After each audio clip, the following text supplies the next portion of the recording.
तो आइए इस चैप्टर को स्टार्ट करते हैं।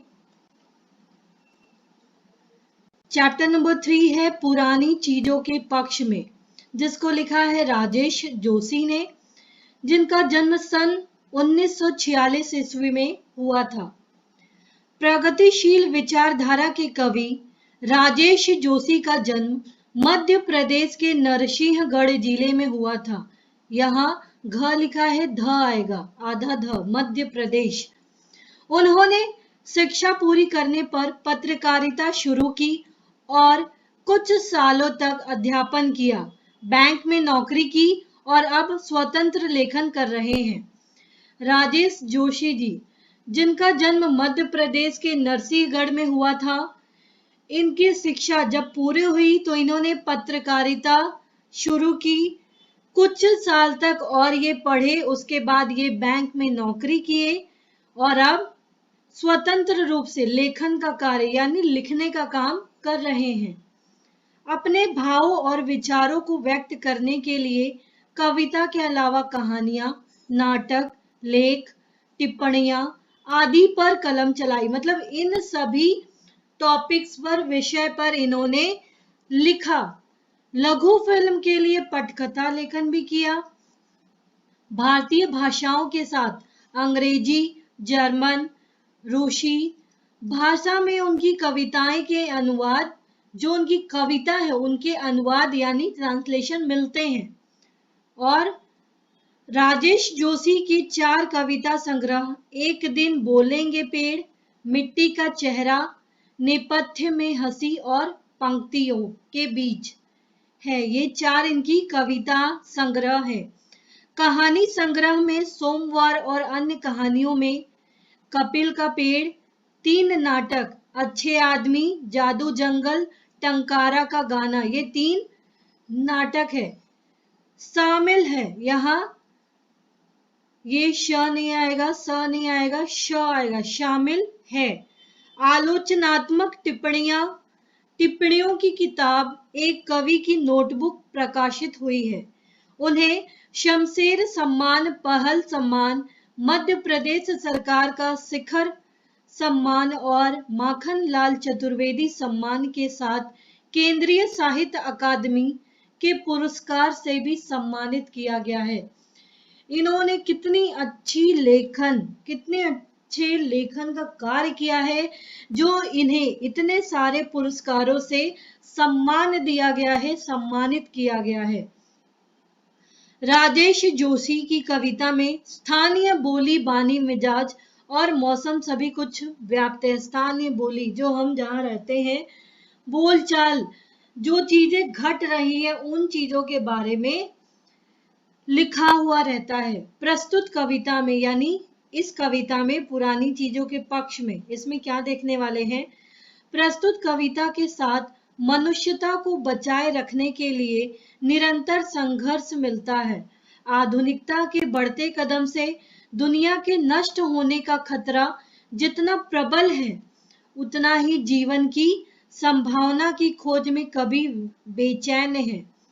इस कविता में हम देखेंगे कि कवि जो राजेश जोशी है वो किस प्रकार से मनुष्यता को बचाने के लिए संघर्ष कर रहे हैं, लगातार संघर्ष कर रहे हैं कि जो लोग हैं वो अपनी पुरानी जो परंपराएं हैं, प्राचीन जो मान्यताएं हैं, प्राचीन जो वस्तुएं हैं, उनका जो जीवन दर्शन है, जीवन देखने का जो नजरिया है, वो बदले नहीं, वो अभी भी वैसा ही रहे।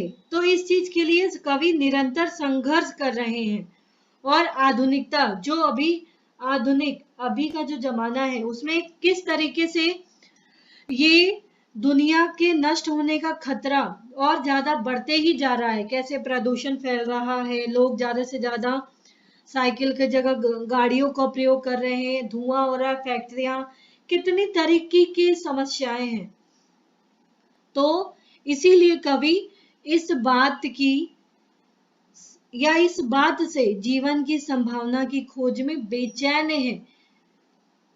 आइए इस कविता को स्टार्ट करते हैं।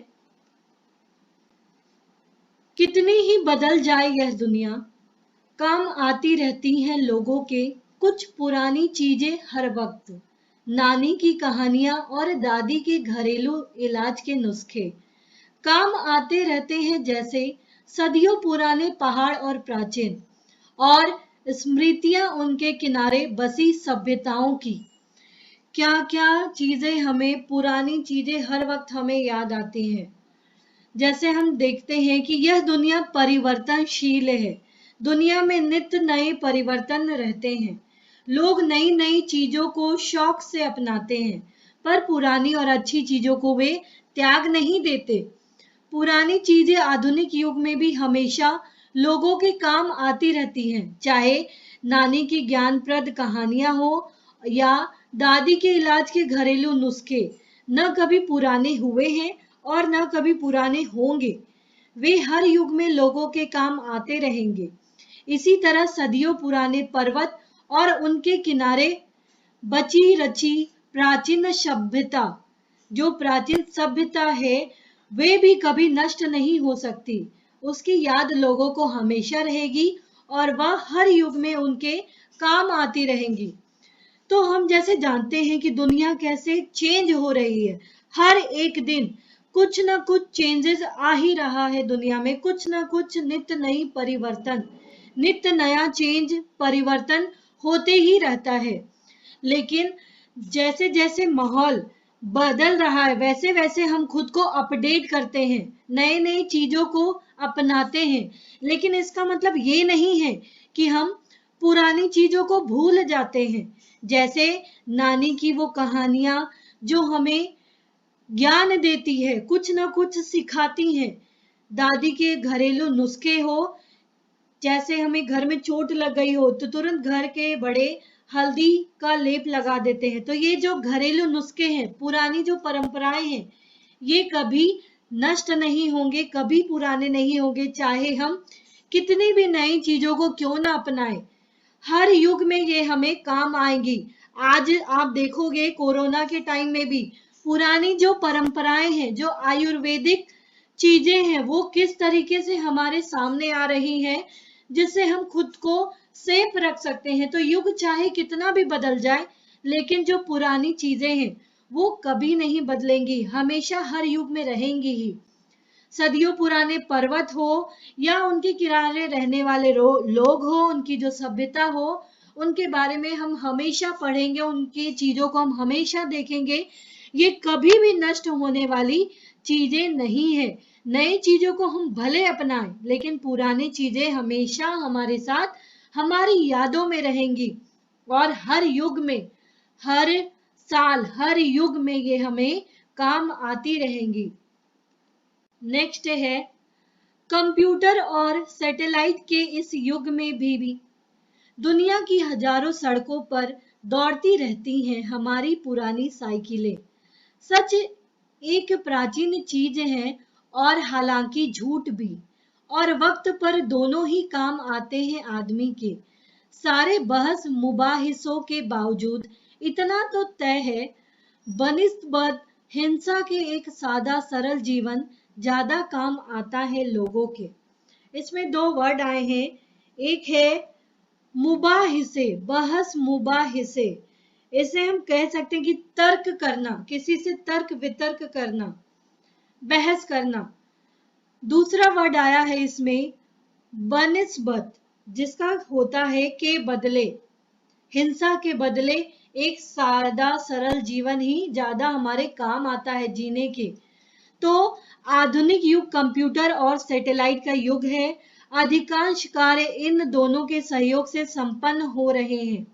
इसके बावजूद कुछ पुरानी चीजों की अहमियत आज भी पहले जैसी है। उदाहरण के रूप में साइकिल। साइकिल भले ही पुराने युग की हो, पर आज भी वह बिना खर्च की सवारी है। वह हजारों सड़कों पर दौड़ने वाला लोगों का मनपसंद वाहन है। इतना ही नहीं, सच बोलना पहले भी अच्छा माना जाता था। इसके साथ ही झूठ भी सच जितना ही पुराना है। नए जमाने में भी ये दोनों अपने प्राचीन रूप में प्रचलित हैं और समय समय पर आज भी ये वक्त आने पर लोगों के काम आते हैं। सादा और सरल जीवन प्राचीन सभ्यता की देन है। उसका अस्तित्व आज भी उसी तरह विद्यमान है। यदि आधुनिक युग के हिंसा प्रधान वातावरण से उसकी तुलना की जाए तो सादा सरल जीवन लोगों के ज्यादा काम आता है। हम जैसा कि देखते हैं कि कैसे अभी आधुनिक बिना कंप्यूटर के या बिना सैटेलाइट के हम किसी भी अवस्था के दूसरे देशों की हो या अपने उपग्रहों की हो हम नहीं देख सकते बिना सैटेलाइट के। कंप्यूटर के बिना कोई काम होता नहीं है। तो अभी जैसे हम जानते हैं कंप्यूटर का युग है, सैटेलाइट का युग है, सैटेलाइट का जमाना है, फिर भी ये जो कंप्यूटर और सैटेलाइट है ये हमारे बहुत सारे काम को करने के लिए सहायक होते हैं, सहायता करते हैं। इनके बिना हम वो काम नहीं कर सकते हैं। लेकिन फिर भी पुरानी चीजों की जो अहमियत है वो भी आज भी पहले जैसी ही है। ये कवि हमें पुरानी चीजों को लेकर जागरूक करना चाह रहा है। उदाहरण के रूप में देखते हैं साइकिल। चाहे कितने भी बड़े या मोटर साइकिल आए या फिर व्हीकल्स आए, फोर व्हीलर्स आए, लेकिन जो साइकिल का इम्पोर्टेंस है जिससे हमारा सेहत भी बढ़ता है ये अभी भी है। साइकिल में बिना खर्च के हम इसे चला सकते हैं और इसमें ज्यादा खर्च भी नहीं लगता और ये साइकिल पुराने युग से चलती आ रही है। और अभी भी कितने सारे लोग ऐसे हैं जो उनका मनपसंद साइकिल वाहन है। अधिकतर आप विदेश में भी देखेंगे या यहाँ भी देखेंगे तो साइकिल आपको कितने सारे लोग चलाते हुए दिखेंगे। बच्चों का तो यह मनपसंद वाहन होता है। इतना ही नहीं, आजकल हम देखते हैं कि जो सच बोलना है वो भी पहले जैसे ही अच्छा माना जाता है। अगर आप किसी के सामने सच बोलते हो तो इसका अलग ही महत्व होता है, इसका अलग ही इंपॉर्टेंस होता है। और झूठ भी सच जितना ही पुराना है, क्योंकि पुराने जमाने में लोग सच भी बोलते थे और झूठ भी बोलते थे। नए जमाने में यानी अभी के समय में ये दोनों ही प्रचलित है। समय समय पर हमारे लिए ये दोनों ही काम आते हैं।